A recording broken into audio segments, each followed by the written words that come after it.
It's Bengals Day. It's a gorgeous Tuesday morning when we're recording this. What is it, June 6th? So it's a while to go until this gets posted. Hopefully nothing crazy happens between now and then. It seems like people are getting suspended left and right for gambling violations, so hopefully that doesn't touch the Bengals. But if reports are to be believed, many agents around the league are very concerned. So perhaps we're going to have to do some addendums between now and August. But specifically for the Bengals, elite team in the AFC, elite quarterback, great coach, great defense, great everything, the bane of Kansas City's existence.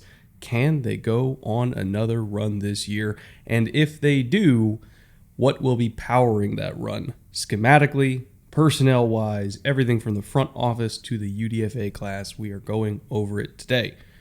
But first, Jay, roll the intro.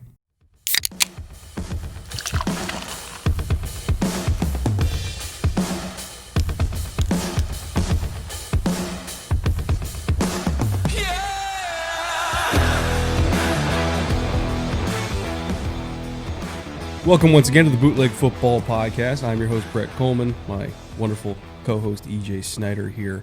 Again, talking Bengals today. We have a lot to go over, but before we do, buddy, how's your morning? Good. I'm excited. Bengals were not a fun team to talk about for a long time. Their fans know that. Lots of folks that have watched the NFL for a long time know that. They had an extended stretch of, we'll just pleasantly call it, mediocrity. That is not the case anymore. This isn't one of the most exciting teams in the entire league. It is loaded. Duke Tobin and his staff have done a tremendous job stacking that roster. I would say the head coaching is rounding into form. Lou Anarumo, as the defensive coordinator, kind of hit a different level last year. He was able to pull up all the keys. This is a fun team to talk about. I'm excited about it. I mean, last year was 12-4. It's hard to do a lot better than that. Again, the 16-game schedule rather than the 17-game schedule was because of the Damar Hamlin situation. Thank God he's okay, and it sounds like he's going to be full go from week one, which is like one of the most incredible medical miracles I can remember ever happening in sports. So again, they finished 12-4. They were first in the division. What's kind of interesting to me, though, is we knew the Bengals were good. But in December, the Bengals are great. And I think that's kind of what separates good teams from great teams is, can you finish not just adequate, backing your way into the playoffs, but can you finish like on a true hot streak and be kind of, a fortress going into the colder months? Bengals so far are able to do that. Yeah, they held the line, and not just held the line, but sort of put the boot on the neck and said, nope, we belong here. It goes through us, and really held that line, deep into the playoffs. But it was a really balanced team. A lot of times we see teams in that last month, in that early playoff stretch, that are just like, well, that one connection has to keep going or they're sunk, or, man, they got to get some turnovers, or Bengals can win multiple ways because of the balance between their offense and their defense. Obviously, their offense is elite. Their defense was better than good enough down the stretch, and they just didn't falter. They didn't show any signs of letting up. I would even say their defense is elite too, in ways like not. Yes. I would say the run defense was fine, kind of by design. And when we get into the schematic information, we'll go over why their EPA wasn't the best. But again, that's on purpose with the way they play defense. But pass defense in particular, like, they are one of the most terrifying teams to try to match up against week to week. Yeah, teach tape on their defensive efficiency against the primary weapon in the NFL, which is passing. So this year, in all these team reports, we've got an effectiveness summary for you. We broke it down by EPA per play. We think that's a really telling statistic. We broke it down further on offense between running and passing. We broke it down stopping the run and stopping the pass on defense, and then points scored and points allowed, because that's the name of the game in the NFL. Got to score more than your opponent. So we come up with those 6 numbers, and we give league ranks to each of them. And again, the lower is better. You want to be number 1. So rushing offense for the Bengals came out 12th in the league. Passing offense came out 6th, which shows up on tape. Rushing defense, 18th, middle of the pack, and that's fine. You can win with a middle of the pack run defense in the modern NFL. And then the pass defense in terms of EPA per coverage, 6th. And when you talk about being a terrifying team to face, one of the best coached and one of the most disciplined teams against the pass in the NFL, that gives them that very high ranking. In terms of points scored, 418. That was good enough for 8th in the NFL. And points allowed, speaking of that defense being elite, in terms of a scoring defense, they only allowed 322. That was good for 5th overall. So overall points differential, almost 100, 96, plus 96 for the Bengals. And that was good enough for 6th. When we take all those league ranks, all 6 of those, and then we average them out, we end up with something we're calling the Bootleg Power Score this year. And it basically shows us how good a team is at playing football overall when you look at the entire season. Bengals have the highest power score we've come across yet at 9.2. Lowest, which is highest. Yes. Best power score we've seen, which is indeed the lowest, at 9.2. And that's backed up by what you saw on the field last year. And schematically, again, I want to give context to the rush defense EPA because DJ Reader is so good, and their linebackers are good, and their edges are good. Like, the front seven's amazing, and so you'd expect the run defense EPA to be higher. But if you look at how their defense is structured, I don't want to say they play soft against the run on purpose, but their box count is lower on purpose because they prioritize pass defense above everything. They would rather give up a 4.5 or a 5-yard carry every now and then rather than give up a 15-yard gain through the air. And overall, when we're talking about EPA, expected points added per play, like that's the more valuable component, and they absolutely understand that.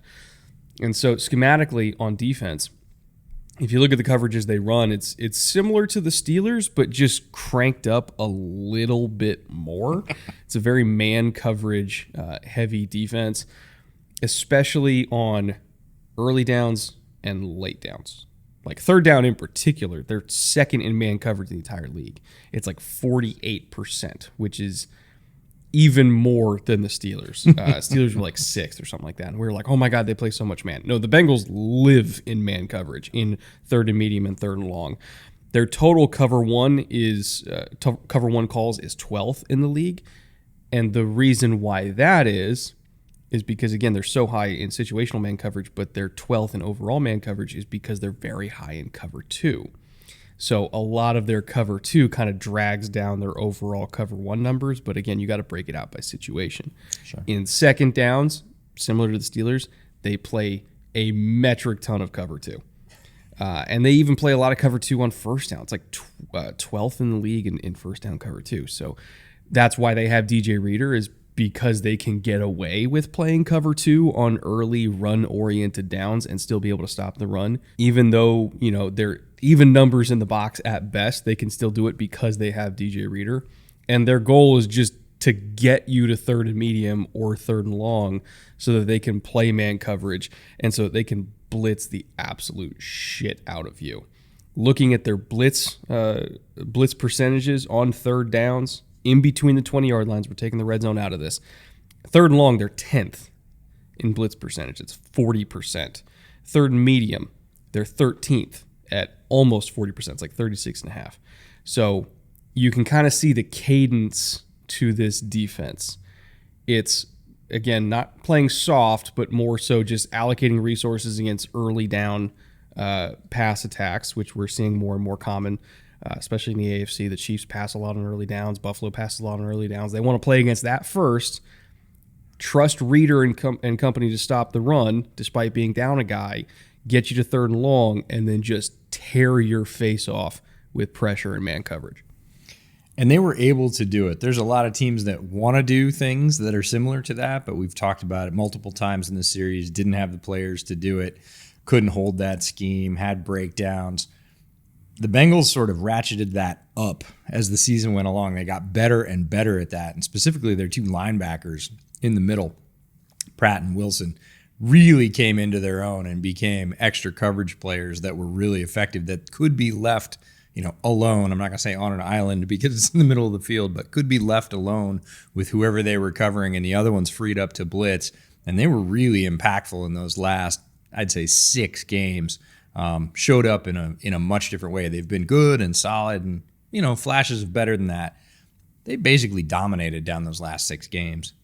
And when you add in a couple of the young pieces on top of that that they drafted this year, we will get to the draft overall, but these numbers to me, which I wish I knew them before the draft, but it kind of gives even more context to the Miles Murphy pick and to the DJ Turner pick, because Miles Murphy, big, long, strong edge player that can, I don't want to say give you back a body in the box. He's not going to give you back a body in the box, but he's not going to get blown off the ball. So he can just, set a hard edge.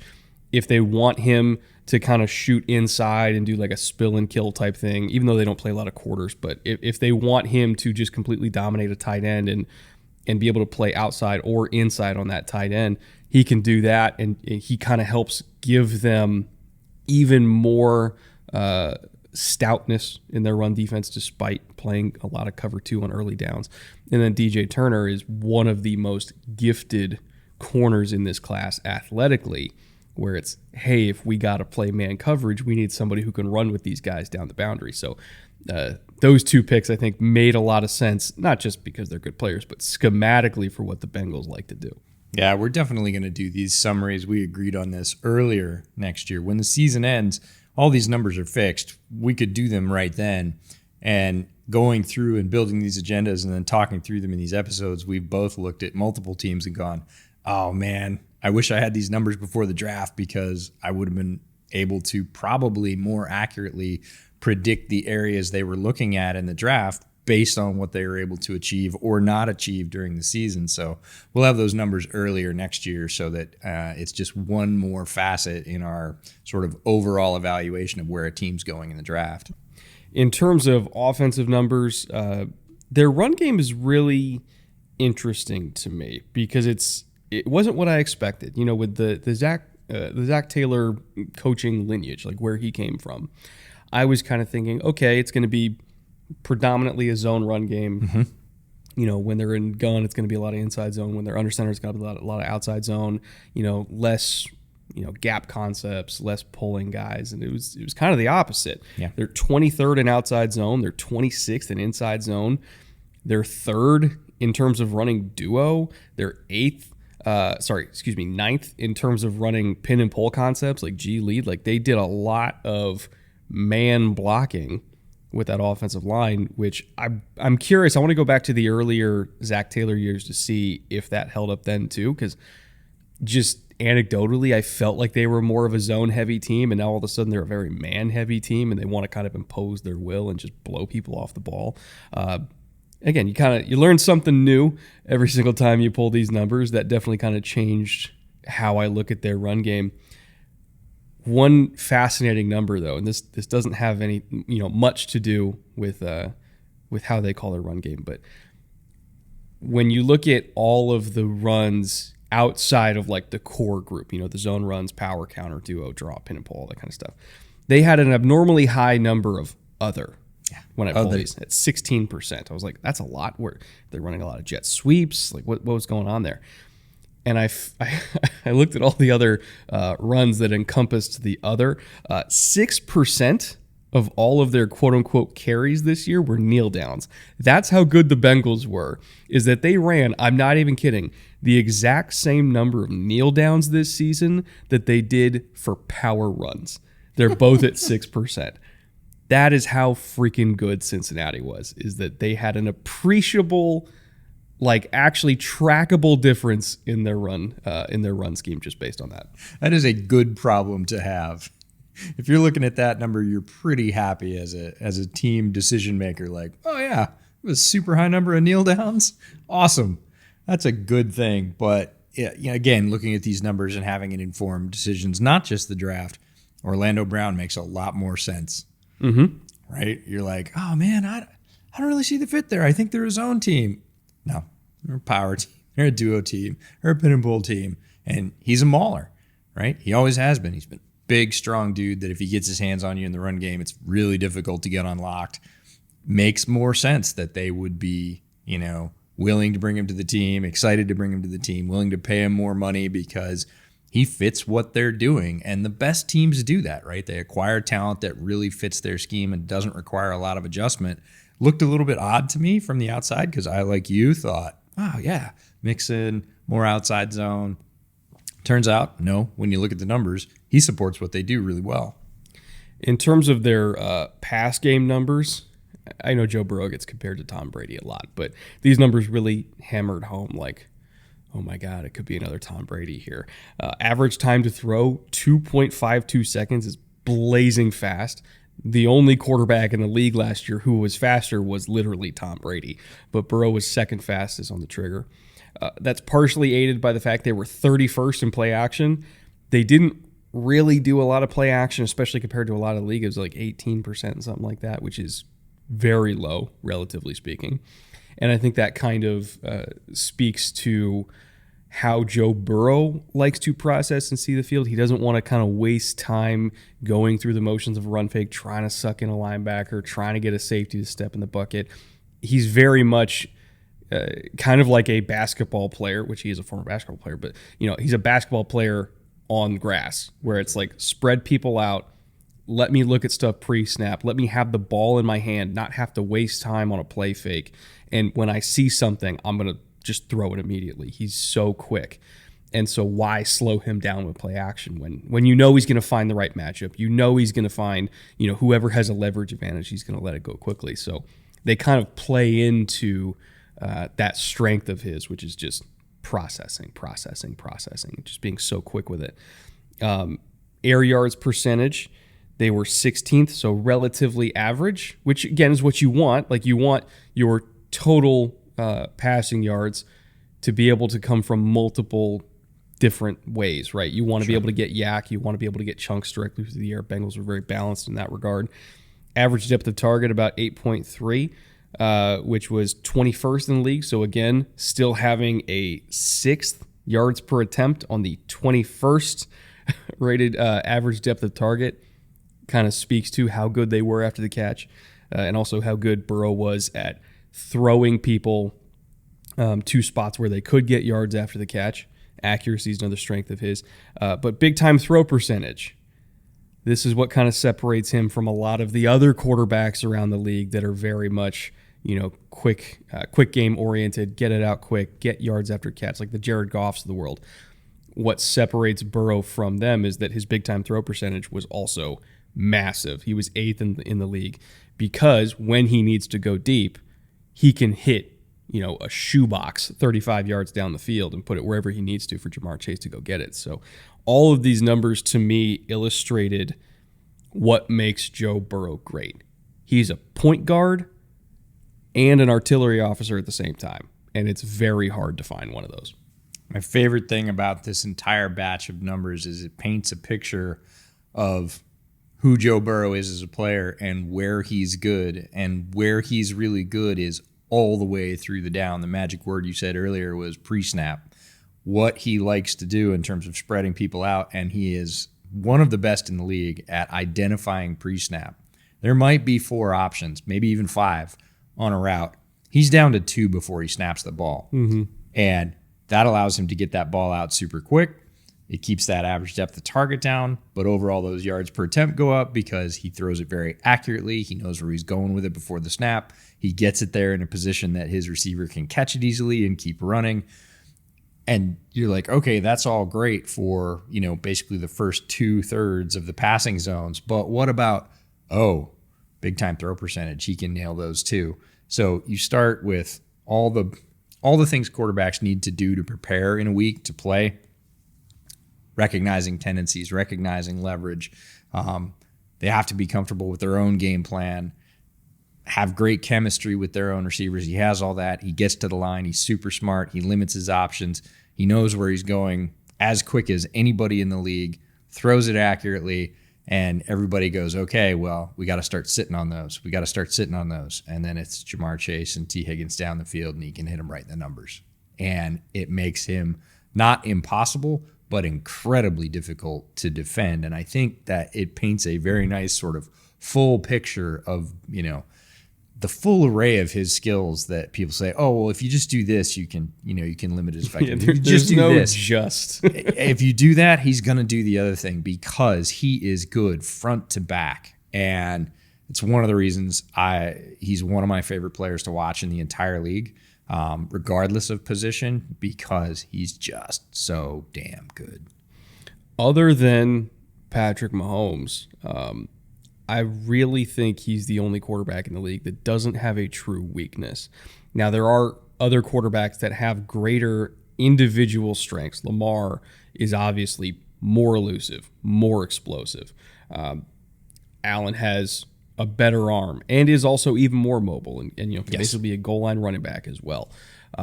Herbert has a better arm, and when he's really striding out is faster. Herbert also has a really quick processor, but in terms of not having a single weakness, Burrow, I think, is the only other one besides Mahomes in the league that you really can't pick anything apart in his game. And that's why they're going to be a Super Bowl contender every year for, I don't know, until further notice, is because they have that guy. Now, in terms of the man who drafted him, or rather got lucky enough to be first overall in the year that Burrow was coming out. Did you realize that Duke Tobin's going into year 25 as director of player personnel? I didn't know it was a quarter century. I knew it was over 20 years. I didn't know it was 25. One of the quietest, he's director of player personnel, which is the Bengals title. They run their personnel office a little bit differently. He doesn't have the general manager title, but make no mistake, he's in charge of that piece of their overall game planning. Again, they run the smallest scouting staff in the league, and that's not a cheap or they can't afford it. They prefer it that way. It puts more load on each individual person in that office, but they like to keep it in a smaller circle. And they've been incredibly effective with that model, especially over the past 3 years. Their drafts have been very, very good. And it's not just the luck of, getting the first overall draft. That's certainly a key piece, but they've hit up and down the board, and this team's roster shows it. Nothing but respect for Duke Tobin and his staff. He's done a tremendous job. Head coach Zach Taylor going into year 5. We talked about him a little bit this week in episodes about other teams in this division, and it does feel like he is rounding into form. There was some shakiness, game management decisions. Game seemed to, we use it for players all the time, a little too fast for him sometimes. Lights were a little too bright, and it seemed like a lot of times he just kind of put it in a very young Joe Burrow's lap and said, "Hey, man, can you bail me out here? We're in this together." Didn't feel that way last year. Felt like he had a much better command, and you would expect that with experience. But what went from kind of a shaky, we're not sure, to maybe a little bit of a weakness, went to a strength last year, and I think that'll continue to improve. He seems like someone capable of doing that. Coordinators, again, we have an assistant coach title in this one, and it goes to special teams coordinator Darren Simmons, longest tenured coach on the staff, has been the assistant head coach for the last 4 years. Bengals like to keep things in place. They're a little bit like the Ravens that way, or the Steelers, which all in this division, they like that sort of orderly succession, knowing where you're looking in terms of the power structure. Bengals have that as well. The offensive coordinator, Brian Callahan, tremendous job over the last couple of years. Don't see any regression, or don't really see the league catching up either. Usually, and we saw this with Mahomes and Andy Reid, when they're doing one thing very well, people will flex to shut that off, and you need to see if there's a counterpunch or another move. Obviously, with Reid there was, and with Callahan there was as well. It didn't feel like anybody got on top of the Bengals in terms of defensively going, well, we know if we knock this down, and a lot of that goes back to Joe Burrow that we talked about. And defensive coordinator Lou Anarumo, we're just going to take a minute and talk about Lou, because Lou is one of, in my mind, the most skilled coordinators in the entire league. He is doing one of the best jobs. Again, if you're a defensive coordinator around the league and you're struggling in a particular situation, I'd be pulling Bengals tape, right? Even if you run a different system, even if you have different players on your roster, which you do, I'd be like, what's Lou doing? Because there aren't that many situations where his defense was bad. Right? It was more about choices. They were even able to run 2 invert and have it be successful, and nobody runs 2 invert successfully, but they could do it. And he is both good at getting his guys prepared and getting them ready for all that stuff, and then the sort of magic of all great coordinators is, when are you pulling the levers? Is it the right spot? Are you taking what you have in the playbook and applying it in proper sequence? And he's as good of a defensive play caller as there is in this league. But again, the Bengals are extremely lucky to have him operating at the level that he's operating at, powering the quote-unquote other half of their team. The results were amazing when you look at the scoring defense over a 17-game season, and all the situations that they were really able to sort of make bend to their will, as opposed to the offense being able to do that on their side. Just a great, great football coach. What really fascinates me about this staff is, again, Taylor's in his 5th year now. Simmons has been there forever, but 4th year in terms of being assistant head coach. Callahan's in his 5th year as well. Lou's been there for 5 years as well. Like, this is an elite, top to bottom, like, head coach coordinator group. They've all been together for 5 years. Like, it feels like Sean McVay gets poached every 18 months. These guys have stayed together. And when you have that kind of continuity among good coaches that are there together for a long time, and the system is built, the foundation is built, it gives you like a force multiplier is probably the best way to put it, of that continuity, because it means that you don't have to spend your off seasons installing something new. You can just take everything you've already installed, everything you've already taught, and just add depth and add layers. You know, like with the Patriots offense, they ran the same offense for 20 years. They had a bunch of different coordinators that did it. But like, they brought Bill O'Brien back so that they could keep running the same offense that they had run for 20 years before Matt Patricia came in and fucked it all up. But like, that's what they do. There is the Patriots version of the Earhart-Perkins system. This is what we do, and we add depth and we add layers every single year so that we have answers for everything. That is what is happening in Cincinnati. Is we have the same defense and the same offense for half a decade that we are just adding and tweaking and adding and tweaking. And they have answers on both sides of the ball for literally anything they are going to see on the field. They don't have to teach guys. They don't have to install. Everybody knows what they're doing. It's a veteran roster. That's why they're so good. It's not just the coaching. It's not just the talent. It's the fact that everybody has been there for so long, and they all know exactly what they need to do. And all the signs point to them continuing this role. Like, they have momentum right now, have a great roster, have a great coaching staff. There isn't sort of seismic change going on anywhere in the organization. GM's been there for 25 years. Like, that now that they've got a good young head coach who is developing, and they've given him a few years to do that, everything else there says, why would you pick against these for the top spot? And, you know, why would you pick against these guys for the top spot in the division? And there's no real reason. There's no real obvious weakness. But let's talk about some of the players that we want to highlight for fantasy that come out of this incredibly high-powered offense. Yeah, I mean, given all of the information that we've talked about so far, especially the schematic information, the passing numbers, the personnel additions, the coaching staff, everything like that. Trying to translate that into a winning fantasy formula, i.e., who from the Bengals are we actually going after? No surprise, people are taking Jamar Chase as like the 2nd overall pick right now. Everybody kind of expected that, and it's deserved. The only receiver, or rather the only player that's going ahead of him right now, is Justin Jefferson, especially in best ball, because receivers always fly off the board before running backs in best ball. T. Higgins is going at wide receiver 14. That's the one I don't want to say I take issue with it, but I think people maybe need to slow down a little bit, because he's going ahead of DK. He's going ahead of Debo. He's going, this is the one that's crazy to me. He's going ahead of Calvin Ridley. And Calvin Ridley, to me, is a better receiver than T. Higgins is. And I'm not saying T. Higgins isn't great. T's great, but Calvin is going to be the clear number one for a young quarterback who very well could be an elite talent in his own right. I think he's a better route runner than T. I think he's a better separator than T. I think he's more versatile than T. And he's getting drafted behind Higgins right now. So I think if I'm trying to value hunt among all these Bengals receiving threats, I'm either taking Jamar if I have a top 2 pick, or I'm going to let somebody else take T. Higgins, just because I think that from a value standpoint, there are guys going after him that I think I would prioritize with higher ceilings, which in best ball is kind of all that matters. Yeah, I love T. Higgins, and I do believe he's a borderline number one. I believe on most other teams he would be a number one. On this team, he's not, because the guy that plays on the other side is being picked either first or second in terms of wide receivers overall. So I like him a lot, but you're basically sort of guessing that he's going to act like a number one some weeks, which he will.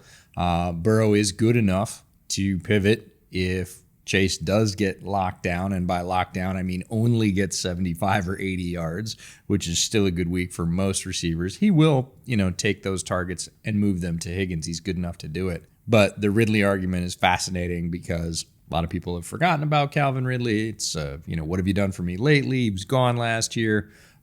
Very good wide receiver. They're wondering about his form or his shape. A year of rest can be very good for a player. So Higgins becomes that kind of leverage of, at least in best ball, how often is he going to pivot into that 1A role and sort of clearly step out of the two shadow? We saw it a couple of times last year. It's like how many of those and what's the value of that versus whoever else is on the board. I think there are probably more fertile takes elsewhere, things that are going to get you that a few more times. It's not us betting against T. Higgins. Not at all. It's more so just an acknowledgement of what the situation is, right? Since Jamar got there, the last 2 years, he was wide receiver 17 both years. Why is he suddenly going to be 14 this year then? It's like, are you expecting T to all of a sudden get a larger target share this year of all years when they brought in Irv Smith, they drafted Charlie Jones? Like, they're a better real football team, but at the cost likely of some production for T. Yeah, some fantasy targets for sure. Irv Smith is really interesting to me. We've had high hopes for him for the last couple of seasons going in. Hasn't been able to stay healthy. I had really high hopes last year in this episode about Hayden Hurst. I liked that fit, and he was good. He was solid for them, but he came up with 400 yards. Now, that's not awful for a tight end, but it's also not a tight end you're rushing out to pick. Can Irv Smith surpass that? I think physically he can if he stays healthy, but then we get right back into this sort of fantasy malaise of, but there's 5 other guys on the roster that are going to be getting touches, getting touchdowns. How many does he really end up with, even if he does stay healthy? He's never going to be better than about the 4th featured target, even if he's hot. At best, even if he's hot. So, again, Irv Smith, good player. Good offense to get dropped into, but from a fantasy perspective, which is a little bit different, he's touch and go for me. I think the tight end 17 ranking for him right now in terms of ADP is probably fair. And again, it's not that we don't love Irv as a talent. It's more just an acknowledgement of the situation. Like, this is not the same thing as if he went to the Packers, which is going to be an offense that features tight ends, we think, and will target them a lot more heavily and didn't have a whole lot of competition at the position. Like, Luke Musgrave is the beneficiary of that situation. Irv Smith is on a better team, but will likely be less productive than a lot of guys. I do want to touch on Joe Mixon a little bit because a lot of people are freaking out about Chase Brown being there and potentially eating into the role. Chase Brown is not Joe Mixon. And I know he's not up there, but he's older now, right? And so there's some talk of, okay, maybe they'll kind of slow down and they'll do a pretty heavy split because they want to extend his career and yada, yada, yada.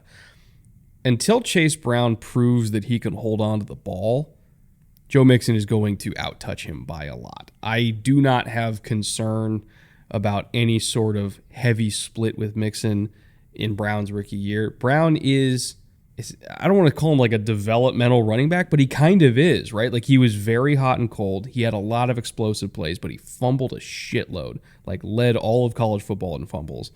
And his streakiness as a running back, I think, might drive coaches a little bit up a wall sometimes because you never know if you're getting like a 12-yard run or a 2-yard loss with him. I think he is a very talented 5th-round pick that is a developmental option, but I do not see him as a threat to Joe Mixon's workload. And Joe's going as like running back 18 right now. That's a value to me. Yeah, regardless of the split, I just think until further notice, until the decline becomes real, look, it happens to all running backs. They're going to lean on Mixon until further notice. And Brown will get his relief snaps, but in terms of it being an equal share, Not at all worried about that. Mostly just because Joe Mixon's so good. Brown gets a chance. It's a good spot for him. He doesn't come in with a lot of pressure having to produce right away. I don't think that would be healthy for him as a young developmental player. I'm a little bit higher on him than you are, but in terms of the split for fantasy in this particular offense, no, it's Joe Mixon until further notice. Yeah, Chris Evans is more of a threat than Brown is, at least this year. Maybe Correct. Going forward, we'll have a discussion, but Evans is a little bit more of a threat to me. So again, overall, like if you're going to invest in the Bengals offense and you just want to feel good about it, go with Burrow at QB6. You can't go wrong. Go with Jamar if you happen to have a pick that high. I like the second overall spot. And if you're trying to value hunt, go after probably Mixon. Let's see, what's 50? ADP is 56.1. Yeah. Like if you're getting him early round 5, that seems like a pretty darn good deal to me. There is value to be had, but overall you're probably going to play it safe, which is Joe and Jamar. Again, if you are doing your own best ball drafts right now, you're trying to get to that $15 million prize pool in Best Ball Mania 4. It is the biggest best ball tournament ever. You can use promo code BOOTLEG over UnderdogFantasy.com. They will match your deposit up to $100. So whatever you put in, whether it's $10, $100, anything in between, they will double it on the site. You can use it on Best Ball Mania. You can use it on any other paid drafts. You can use it on pick'ems during the season. Any sport you want to, Underdog has you covered. So again, promo code BOOTLEG will get you squared away with that deposit match. And they're our main sponsor and are funding the show for the next 2 years. So, supporting them supports us in a roundabout sort of way. And if you think we're crazy and you just want to go opposite all our takes and try and win your home league, no worries. You're supporting the show while you're doing it. So we'll get to make more content and you'll get to prove your point. Let's look at some free agency losses here because there was quite a bit of departing talent, some of which was very highly paid departing talent. Jesse Bates kind of headlines everything. He got a $16 million deal in Atlanta, who is throwing an absurd amount of money at that defense this year. Bates was not the only player they brought in. When we get to the Falcons episode, we'll break them down, but Bates got a bag from them. Von Bell is now in Carolina. He got a pretty lucrative $7.5 million deal himself. And Hayden Hurst, who got replaced by Irv Smith, also gone. But those are the three big ones. But there was a bunch of other dudes who are no longer in Cincinnati this year. I think they're going to miss Von Bell more than people think. If you go back and look at that Anarumo defense, he was a sort of mid-level cleanup artist for them. And part-time enforcer as well, which people really saw him as coming out in the draft, was more of a hitter. He had a lot of sort of dirty work roles in there that weren't just hitting, covering a lot of tight ends. Jesse Bates was typically deeper, and Jesse Bates rightfully got all the headlines, but I think they're going to struggle a little bit with Bell's departure, more than maybe the outside perception thinks they might. Eli Apple also gone.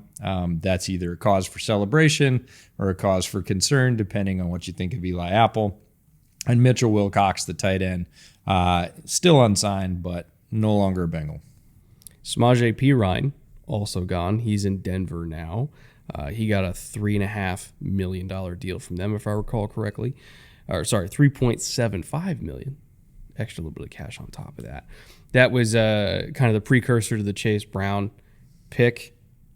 Samaje, I think, might end up, or his loss, I should say, might end up hurting a little bit in the short term, just because he was so reliable for them in games where Mixon would get banged up and couldn't play. Like there was a game last year, I think it was against Buffalo, might have been against Kansas City. It was one of the other AFC powers, where they ran Samaje like over and over and over again on inside zone. It was like the only game where they just hammered inside zone the entire time. I'd be willing to bet a lot of their inside zone for the year was in that one game. And he ripped off 5 yards, 6, 7, 4. Like he never went backwards. And having that type of player on your roster that if your best guy goes down, you can still put in the backup and still be consistent and still get starting quality play. Even at the running back position, that is so valuable. And I don't think Chase Brown is that yet. And if Joe gets hurt again this year, and it has to be the Chase Brown show, that lack of consistency that you used to have from Perine might bite them in the ass a little bit. Yeah, we'll hopefully see it from Chris Evans because I feel like Von Bell is one side of the coin on defense and Samaje Perine is the other side of that same coin on offense of losses that aren't necessarily going to make the biggest headlines, but might be felt when you really come down to it. You have a situation on defense where you need to stop, and Von Bell was the guy that made it. You had a situation on offense where you had to grind out 3 yards, and Mixon was off the field getting a blow, and all right, we're going to let Perine do it, and he did it consistently. He's a player that has really improved, I think, since he hit the NFL. When he came in, I was like, yeah, he's good. He's gotten better than good. So I think the Broncos saw that, end up giving him a contract. They're going to give the Bengals are now going to give the rest of that load to Evans and Brown in some split, and we'll see how that goes. Time will tell as whether or not they can be as effective as he was because he was really good. In terms of retaining in-house talent, why don't you wax poetic about Jermaine Pratt, who you've been big on forever? Yeah, I was big on him coming out. A converted safety at his time in college, moved to the linebacker spot for basically 1 year. 5 games into his tenure at linebacker, he was the leading tackler in the ACC. Mm-hmm. And I was like, wait a minute. And knew that he had a lot more development to go, but love players like this that show out early in a position swap, whether it's going from wide receiver to corner or safety to linebacker. Athletically gifted, great size, saw great things for him. He was kind of slow burn. He was a little bit like Bud Dupree, right? He was okay the first year. People were like, you missed. You're wrong. I was like, I don't know. He's all right. Improved a little bit the next year, but not a ton. And then, end of last year, even beginning of last year, really came on, started to make some plays. But down the stretch, Jermaine Pratt, really, really effective. I think a key retention for them, somebody that they prioritized. They get him for, $6.75 million. In the current linebacker market, it feels good. I mean, Roquan's got 20, so Yeah. it's like, is Jermaine Pratt more than what would that be? 28%? Yeah. He's probably more than 28% of Roquan. Feels like it to me. Travion Williams, another guy, if we're talking about flip sides of the coin that I've loved forever. Travion Williams, really interesting story. I was super high on him coming out. I think he was like my RB, 5 or 6. I'd have to look back, but I really, really liked him coming out. Never really got the opportunity, hasn't ascended to that role, but has stayed on the roster, whether it was practice squad. He had special team snaps. He's come in spot duty, really believe in his talent, believe he's one of those guys, kind of like Dearness Johnson, that if he got his shot, could come in and perform at a very high level. They keep him around for nothing, again, because he hasn't done a ton, but he has been extremely loyal, and I think they like him a lot. Really good guy to have sort of as a value hanging around. Some other guys, Trent Taylor, Joe Baichi, I really like as a special teamer. But in terms of the top guys, it was Pratt. It was like, we need to keep Pratt in the middle of that defense right next to Logan Wilson. I think Anarumo probably said, spend a little money. They don't spend very much, but they keep what I consider a really key player in the middle of that defense. Again, they opted not to spend $16 million a year on Jesse Bates, but they did opt to spend $16 million a year on Orlando Brown, kind of moving into the third-party additions. This is either through trade or through free agent acquisition.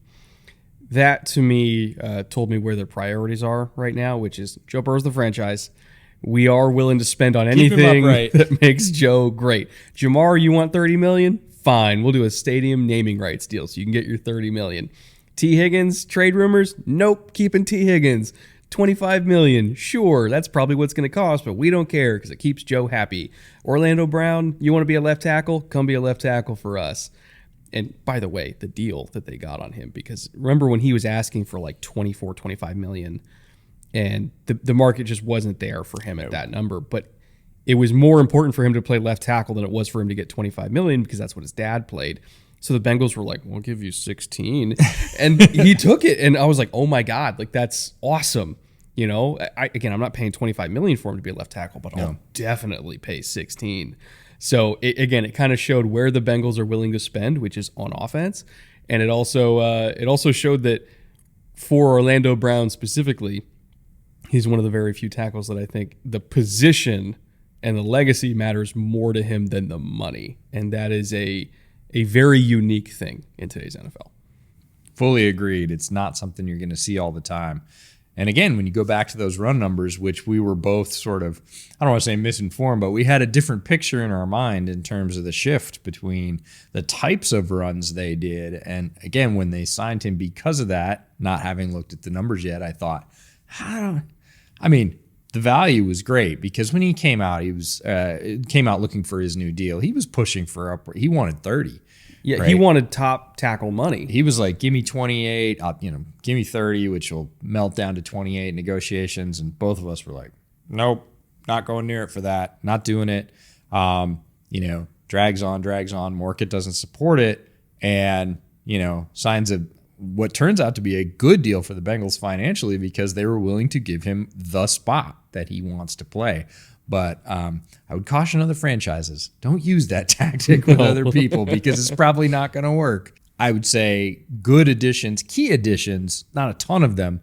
The roster's not long of folks they brought in. We talked about, Irv Smith Jr. coming in. Sidney Jones is an important one, I think, on defense. I actually think he's going to be really good in Lou Anarumo's system. He's one of my highlights. Nick Scott is, somebody that they're counting on to take some of those safety snaps. I don't think they think he's going to be the next Von Bell, but he's next up in that rotation. I would be very surprised if he is the next Von Bell. I would too. And we've talked about Irv Smith Jr. a bunch. Needs to stay healthy, but a very talented tight end who we've been excited about again for the past couple of years, and it just hasn't happened. Maybe this is the year. I don't hate the Simeon pickup either as a veteran backup. He's not going to play. But even if he does play, you hope. But even if he does play, you can get a few wins with Trevor Siemian. With how good their roster is. Now, if Joe misses the whole year, okay, yeah, fine. But sure, if it's Joe's got a high ankle sprain, we're trying to save him for our January run. We're going to be a top 3 seed anyway. Let's sit Joe and have Trevor take over. It's not doom and gloom. You can still win games with Trevor Siemian and stay in the hunt there. So I like that pickup as well. Their draft was fascinating to me because going into the draft, everybody and their mother knew that they wanted Emmanuel Forbes. And if he was there, they were going to take him. And the whole time, draft weekend, I was sitting there please, God, no. Anything but that. Please don't do it, Bengals. I promise you, a 166-pound corner is not the answer to your prayers. Especially one who, despite his ball production, got most of his ball production on either bad throws or tips. Please don't do it. And then, by the grace of God, the Washington Commanders stepped up and took Forbes at 16, and they were able to get Myles Murphy down there at 28, who was somebody who I thought very easily could have gone top 20, top 15. Myles Murphy, I think, objectively is a better player than Emmanuel Forbes. And the fact that somebody else took the Forbes bullet for them and they got a very good edge rusher, somebody who also, as we mentioned before, is very strong against the run, fits their system like a glove. And they got a better corner in DJ Turner in round 2. I had a higher grade on DJ Turner than Forbes by a lot. And they ended up getting him on day 2. So, crisis averted. The Bengals draft is good. Sometimes better lucky than good is the saying. Round 1, pick 28, Myles Murphy. We've talked about him. Again, I was a little cool on him the first time I watched him. He, like many Clemson defenders, did not do well with the change after their defensive coordinator left to go take a head coaching job. You went back to the year before it and you made it through about a game before you were like, oh, yeah, that's why there's all this buzz. People were talking about 15th overall, 18th overall. Myles Murphy, very talented player that I think fits what the Bengals like in their edges. He is a little bit bigger, but he is still fast, can bend, plays with power. Sounds like a lot of guys they've given free agent deals to, a lot of guys they've chosen in the draft before. So made sense. Couldn't really find a landing spot for him. And when he went to the Bengals, I was like, ooh, he actually fits. That's not a stretch for either party. Round 2, you talked about DJ Turner at 60th overall. I really liked him coming out of Michigan. I thought that he had inside-outside flexibility. He's probably going to end up playing more nickel for them, but he can hold up outside. He is dead fast, plays very well man on man. Not necessarily press, but in terms of matching and mirroring, he is athletically gifted. Again, they're going to ask him to do that in the Bengals system. They're going to ask him to hold up one-on-one, whether it's inside or outside. So I thought that was a really good pick. Bengals draft in general, all the way down to round 5, I was dead solid. After that, some of the lottery picks I didn't like so much, but in round 3, they keep the momentum going. 95th overall, they go get safety Jordan Battle. Again, he's going to come in and sort of take a bunch of those safety snaps. They lost both of their starting safeties. There are snaps there to be had. Jordan Battle, very experienced player from the SEC, one of Nick Saban's favorites in terms of running that defense. Not the most physically flashy in terms of testing, but very good size, very solid, physical. I think better coming forward than going backward, but he's got plenty of plays, against the pass as well. Is he as good as either of the guys they lost? No. Could he be as good as Von Bell in a couple of years? He could, because people said very similar things about Von Bell when he was coming out. So round 4, one of our favorites at pick 131 overall, wide receiver Charlie Jones out of Purdue, who had one of the best stories in the draft.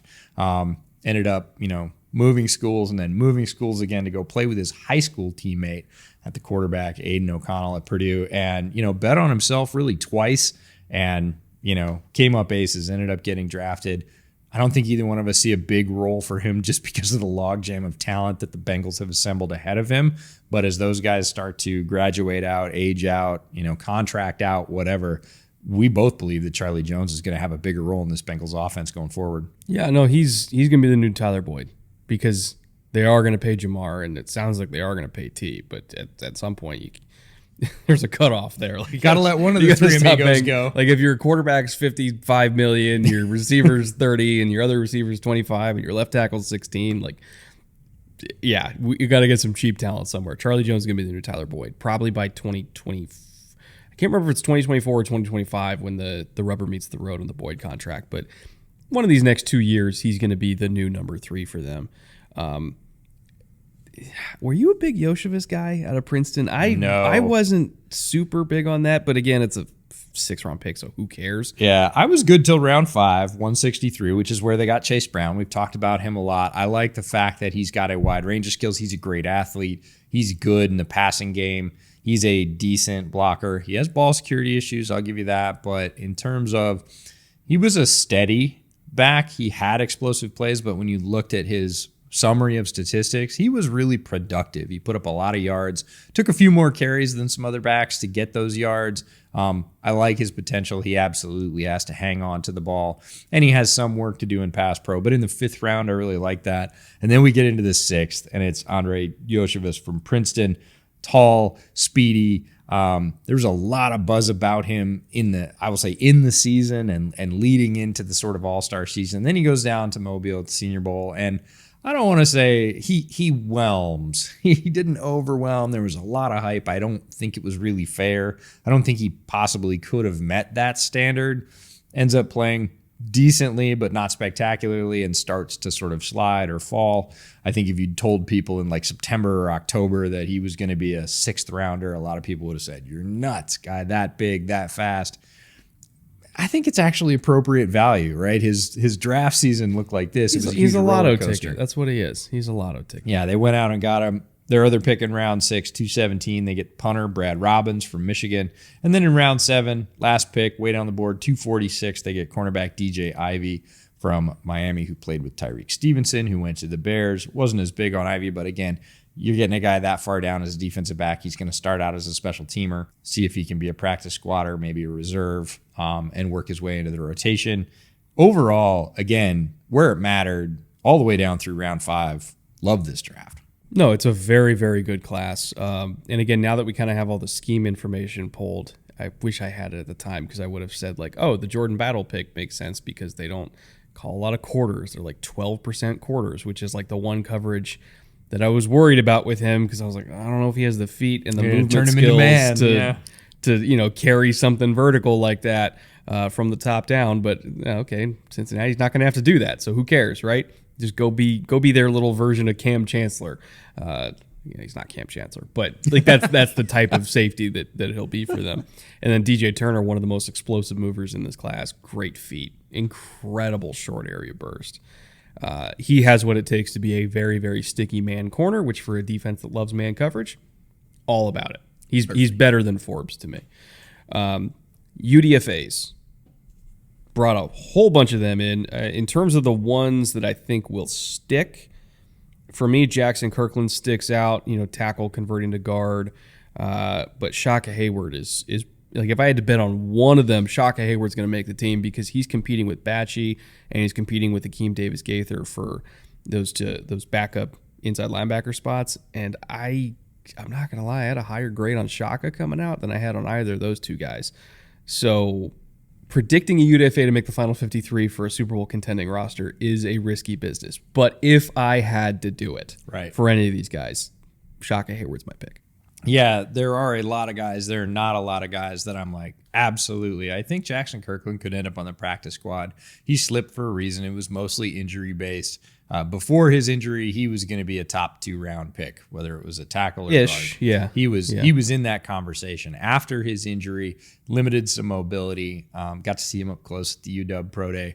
He's got great size. He understands how to play as he is now as a player. It's not at the level he was before. That's a very tough transition for a highly rated player to make. I think he could be a solid backup. I think he maybe starts out on the practice squad. And again, that's fine as a UDFA. Shaka, I really like because his body type and his movement skills are really similar to Pratt. I didn't want to say it, but when I was watching him, I was like, it's kind of similar. And Pratt's like just, immediate starting quality linebacker. I didn't want to put that expectation on it, but I was like, man, he moves really well. He moves really well. He doesn't move as well in what I'll call that last third or quarter. It's not true sideline to sideline range. It's like outside the numbers to outside the numbers range.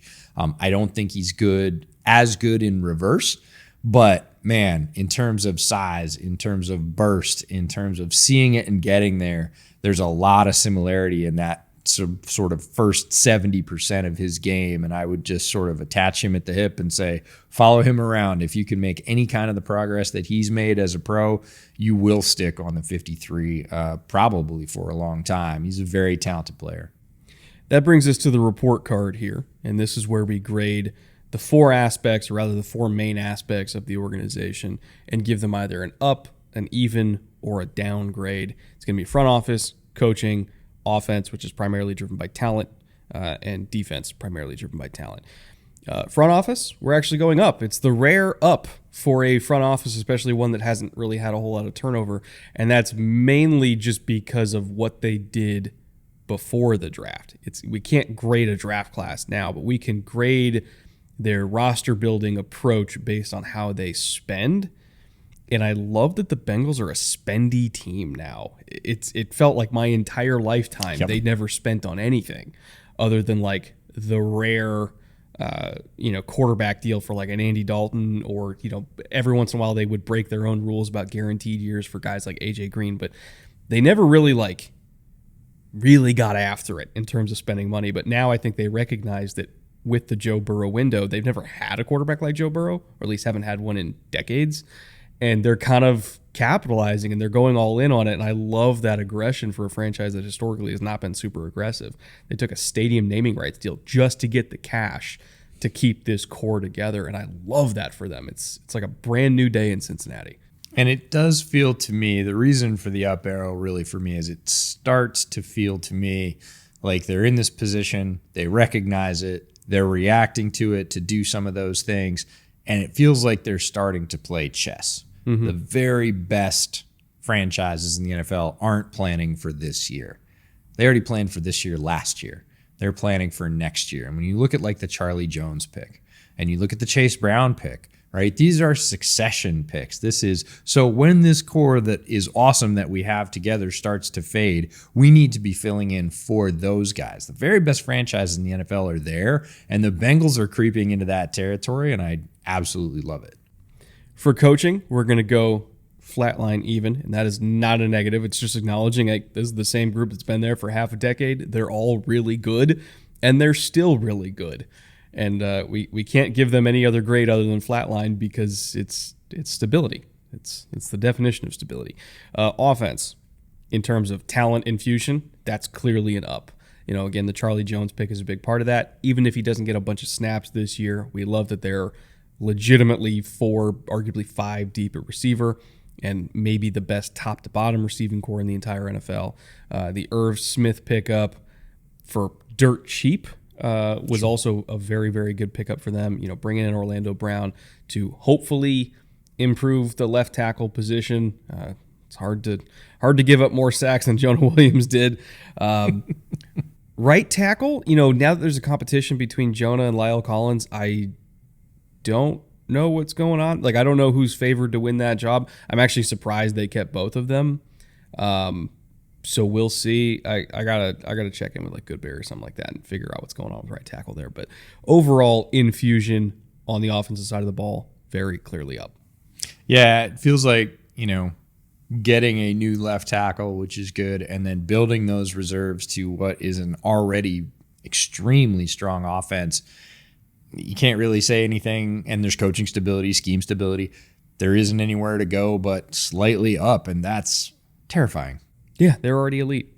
And defense, by the way, speaking of elite, flat line, keeping that the same. Again, you're losing Jesse Bates and Von Bell, so you could maybe slightly tick it down, but I think picking up DJ Turner and Miles Murphy kind of balances that out a little bit. Potentially with Shaka being an under-the-radar depth piece at linebacker. I would say overall, we're just going to keep it the same. As long as Lou's there, as long as Reeder's healthy, as long as the edge rotation's insane, they're going to be fine. I think it's betting on Lou to get those guys right. It does require that those young players step in quickly, especially at the safety spots. Not all young players, but all the safety players they brought in mesh quickly and don't give up those big plays because, again, you said right at the top when you were talking about the scheme stuff, they'd rather give up some decently sized runs than a 15 or 18-yard gain against the pass. If your safeties aren't in the right place, you're going to give up that and more. So they need stability from those newcomers fairly quickly, but everything around them is really solid, and you've got Lou helming the show. We'll give him the benefit of the doubt. In terms of ceiling and floor, this is where each one of us picks our projected win ceiling and our projected win floor. We both have him at 13, which is probably as high as we're going to go for anybody. Yep. It's hard to say, you're only going to lose 3 games the entire year in the National Football League. Teams will do that, but you don't want to bet on it. Yeah. 13 seems a little bit safer, especially for an AFC North team that we expect to split with division opponents, and they got to go through all the other superpowers in the AFC. Getting to 13 would be a true accomplishment. In terms of floor, though, that I think is kind of the true measure of how much we believe in a team. My floor for them is 10. I know your floor is 10 as well. That is a reflection of how darn good they are. That even if Trevor Siemian's playing a few games, again, knock on wood. Yeah. Even if Trevor Siemian's playing a few games, they're still going to win double-digit games. It would take a catastrophe, a true biblical scale catastrophe for me to put them below double digits right now. Yeah, a Chargers level rash of injuries to get them even to that. Now, I will say about Siemian, I really didn't like him before last year. He was with the Bears last year. I was not wild about that, said so. He's improved. He plays better now. He is like many players in the NFL, and he has continued to improve. I have more faith in him, which is not saying a lot because it was a really low bar when it started. Is it going to be anywhere near the level of Burrow? No, but we talked about the talent at every level. Coaches, all the facets of the offense, including the offensive line, how good the defense is, how well coached it is. I struggle to see a scenario where the wheels fall completely off this team. I just don't think it's possible. No, they're among that elite group of franchises to me, which, 5 years ago, if you told me that, I would have laughed in your face. But here we are. Here we are. The Bills are good. The Bengals are good. It's weird, man. The NFL, the new school is. I'm so used to growing up with here come the Steelers. Oh, here come the Patriots. Oh, here come the Colts. And now the 3 superpowers in the AFC are Kansas City, Buffalo, and Cincinnati. That's why it's the best sport ever, man. It is indeed the best sport ever. We really enjoy bringing you all this coverage, all these episodes. We've got a whole lot more of them rolling out. Tomorrow we'll give our divisional summary for the AFC North. That'll wrap up our AFC North week, and then we will be moving out west for the NFC West. And there's some really interesting teams. A little bit more of a... You're being so generous about Arizona. Well, it is more haves and have-nots. We've gone through a couple of divisions which felt pretty balanced. Not going to be the case next week. No, it is. It's about as unbalanced as a division gets. So we'll see you guys in a few days. We'll be back with AFC North wrap-up tomorrow and then Arizona on Monday, a.k.a. Caleb Williams' future home. And until then, later. Take care.